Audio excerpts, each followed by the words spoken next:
Hello दोस्तों, आप सभी का रोचक कथाएं चैनल में स्वागत है। आज मैं आपको बहुला व्रत की कथा सुनाने जा रही हूँ। तो शुरू करते हैं आज की कथा। श्री द्विजोत्तम महर्षि धौम्य जी से युधिष्ठिर जी बोले कि हे धौम्य, आप दया करके बहुला गौ और व्याघ्र का संवाद मुझसे कहिए कि जिस संवाद को सुनकर प्राणियों के शारीरिक पापों का नाश होए। यह सुनकर श्री द्विजोत्तम महर्षि बोले कि हे राजन, सतयुग में मथुरा निवासी द्विजोत्तम अत्यंत विद्वान द्विशर्मा नामक एक ज्ञानी ब्राह्मण था।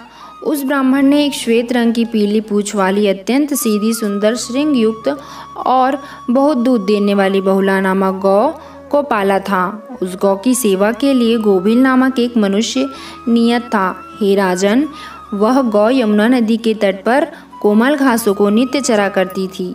एक बार हरी घास को ढूंढती हुई भ्रमवश एक गुफा में चली गई और वहां जाकर मार्ग को भूल गई।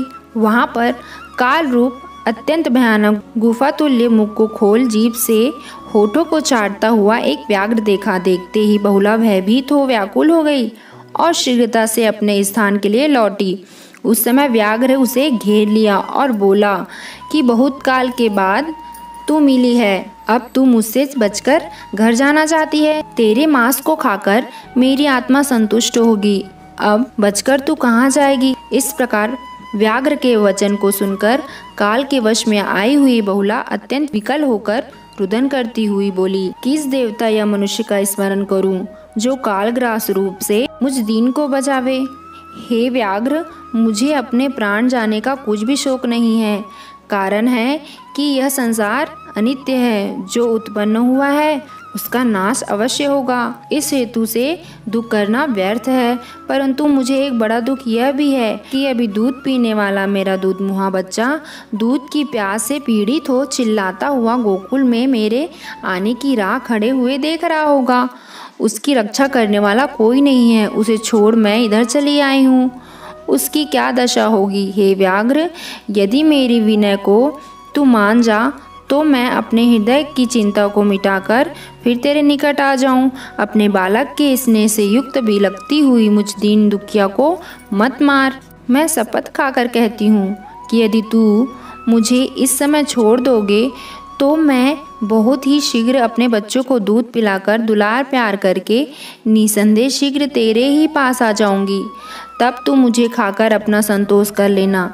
हे व्याघ्र, यदि मैं तेरे पास लौट कर न आऊँ तो मुझे घोर पाप लगे।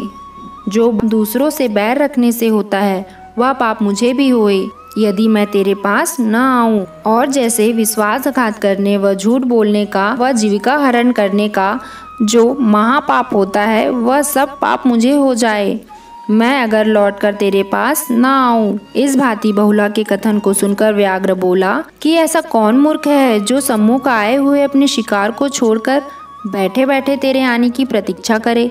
ऐसा तो न देखा न सुना कि निश्चित बात को छोड़कर अनिश्चित का आसरा देखे। यह सुन बहुला गौ बोली, हे व्याघ्र, सत्य ही पृथ्वी का आधार है। हे व्याघ्र, अब तुम किसी प्रकार का संदेह न करो, मुझे छोड़ दो। मैं अपने शपथ को अवश्य सत्य करूंगी। मैं यहाँ से जाकर बच्चे को लाड प्यार करके सहेलियों को सुपुर्द करके शीघ्र आ जाऊंगी। यह सुन व्याघ्र बोला कि हे बहुले, तेरे कहने पर नीति के विरुद्ध मैं विश्वास करता हूँ। तो शीघ्र ही जाकर बच्चे को दूध पिला और बच्चे को प्यार करके सखियों को सौंपकर शीघ्र ही वापस आ जाओ।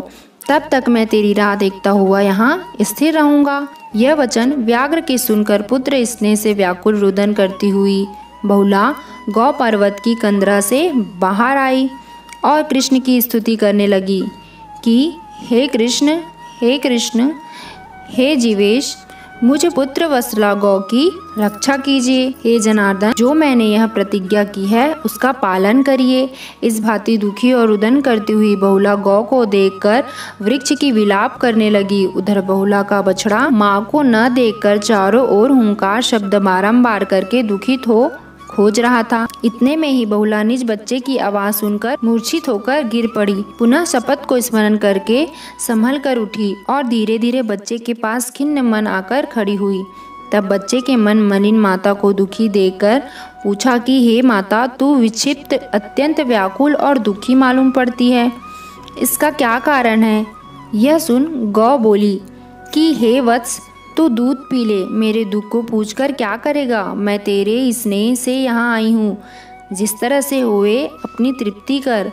आज जंगल में मुझे एक व्याघ्र मिला, वह मुझे खाने को दौड़ा। उससे मैं अनेक भांति के शपथ करके कहा कि मैं अपने बच्चे को दूध पिलाकर फिर आऊँगी, तब खा लेना। सो हे पुत्र, आज से मैं सदा के लिए अब तुझसे अलग होती हूँ। तू सदैव अपने साथियों के संग इसी गोकुल में रहना। दूध पी ले, देर ना कर, व्याघ्र भूखा मेरा रास्ता देखता होगा। माँ के इस भांति वचन सुनकर बछड़ा अत्यंत व्याकुल होकर विलाप करने लगा। हे राजन युधिष्ठिर, माता बहुला अनेक भांति बच्चे को प्यार कर और समझाकर अपनी सखियों के साथ पुत्र को अर्पण करके बारंबार पीछे लौट लौट कर देखती हुई वह गौ जहाँ कार रूप व्याघ्र था वहाँ गई। वहाँ पर विकराल भयंकर रूप व्याघ्र खड़े हुए राह देख रहा था। सात्विक भाव युक्त आती हुई गौ को देखा और मन में विचार किया कि यह प्राणों के मोह को छोड़कर सत्य का पालन करने के लिए आती है। जिस समय बहुला गौ निकट आई तो व्याघ्र बोला, हे लोकमाता, तू धन्य है, तेरे दर्शन से मैं कृतार्थ हूँ। इस भांति अनेक नम्रता के वचन कहे। बहुला बोली, हे व्याघ्र, तू बहुत देर से भूखा है, मुझे खाकर अपनी आत्मा को तृप्त कर, मैं इसलिए शीघ्र ही यहाँ आई हूँ। यह सुनकर व्याघ्र बोला, हे देवी, अब तू मेरे ऊपर क्षमा कर। आज तेरे दर्शन से मैं व्याघ्र योनि से मुक्त हुआ। जब व्याघ्र ने ऐसे वचन कहे तो उसी क्षण वह व्याघ्र सुंदर गंधर्व रूप हो गया और बोला, हे देवी, मैं पूर्व जन्म का गंधर्व हूँ। ब्राह्मण के श्राप से कुयोनि में प्राप्त व्याघ्र हुआ था। आज उस श्राप से मुक्त होकर इंद्रपुर को जाता हूँ। इस भांति कहकर गौ को प्रणाम करके आकाश मंडल द्वारा यहाँ से चला गया। इधर बहुला गौ भी वहाँ से लौटकर अपने गोकुल में आई। उसका बच्चा भी माँ माँ शब्द करके दौड़ा और दूध पीने लगा। सखियाँ सब मिली, देवतागण प्रसन्न होकर नगाड़ा बजाने लगे। तो ये थी बहुला की व्रत कथा। अगर आपको मेरा वीडियो पसंद आया हो तो वीडियो को लाइक कीजिए, चैनल को सब्सक्राइब कीजिए और ज़्यादा से ज़्यादा शेयर कीजिए। धन्यवाद।